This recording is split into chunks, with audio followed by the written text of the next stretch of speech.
Am I the a-hole for not apologizing for my part in my dad missing the birth of my half-brother? When I, 17M, was 9, my mom died after a long battle with cancer. It destroyed our small family. My dad basically shut down. He was barely functioning, just a shell of the man I once looked up to.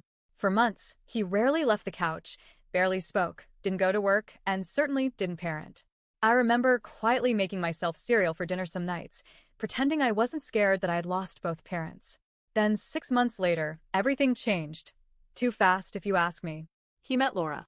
Suddenly, he was alive again. It wasn't gradual. It was like someone flipped a switch. He met her, started smiling again, got dressed, shaved his beard. I wanted to be happy for him, but I wasn't. Because as soon as she entered the picture, it was like I disappeared. 7 months after meeting her, they got married.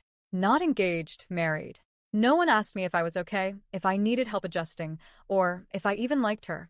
I felt like the last piece of my mom vanished when he put on that new tux and said vows to someone else. By the time I was 11, Laura was pregnant. I remember sitting there as they told me. My dad was glowing, literally glowing, and I couldn't even fake a smile. I stormed out. I didn't even know where I was going, just away. I ended up at my uncle's house. My dad eventually followed me, and for the first time since mom died, I exploded. I told him everything I'd been bottling up for 2 years. How abandoned I felt. How replaced I felt. How angry I was that he jumped into a new life so fast while I was still grieving. He promised me that he would change, that he'd be more present, that I still mattered, that he'd make things right. I didn't trust him, but I gave him a chance. Or, more accurately, a challenge. I told him, if he really wanted to repair our relationship, he needed to give me time with just him, where he wasn't talking about Laura or the baby. Time where he didn't cancel on me because of them. I told him I needed more than one good moment. I needed consistency. I needed proof that I still mattered.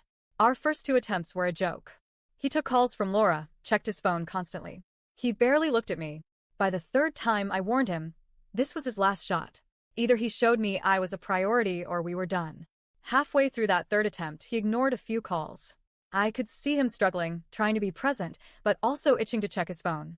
Then came the text. Laura had gone into labor. He showed it to me and asked if this was it. If going would mean breaking his promise and losing his last chance. I said yes. That was the deal. He stayed for about 40 more minutes, then said, "You'll have to forgive me one day," and left. By the time he got to the hospital, my half-brother had already been born. Laura never forgave me for that. My dad expected me to, I guess. He kept acting like everything was fine, like we could pick up where we left off. He kept pushing the baby on me, asking me to hold him, telling me how happy he was and how this was the best thing to happen to our family. But the whole time, he never once acknowledged that I had laid out my boundary, and he still left. And then there was the comment. I'll never forget it. I was standing in the kitchen when he told Laura, "I've never been this happy. I've never loved anyone as much as I love you and half-brother." Right in front of me. As if I wasn't even there. I walked out, and he genuinely didn't understand why I was upset. Our relationship went downhill fast after that. I stopped trying. Laura clearly wanted nothing to do with me. She was cold, passive-aggressive at first, and eventually just openly hostile. By the end of last year, she told my dad that I needed to live somewhere else. That I was toxic, angry, and not good for the kids. Instead of defending me, my dad said we all needed therapy. We started family therapy in March. But for months, it was just my dad talking. Laura and I were silent, 2 statues sitting across from each other. Then, about a month ago, Laura cracked. She broke her silence and went off. She said I had forced my dad to choose between being present for the birth of his child and staying loyal to his emotionally manipulative son. She said I was cruel, selfish, and immature. That she kept waiting for me to feel guilty. That I had ruined one of the most important moments of their lives. She blamed me completely. The therapist asked why she blamed me and not my dad. Laura said it was because I manipulated him. That I knew what I was doing when I gave him that last chance. That I set him up to fail because I couldn't handle him moving on. I didn't respond right away. It took me a few more sessions before I finally spoke up. But when the therapist asked me if I would ever apologize for my part in what happened, I said no. I said I didn't feel bad. And I meant it. I told them I didn't feel bad that my dad missed the birth because I was tired of being the backup plan. I was tired of him choosing everyone else and expecting me to be okay with it. That night just proved he would always prioritize his new life and expect me to just understand. Laura was furious.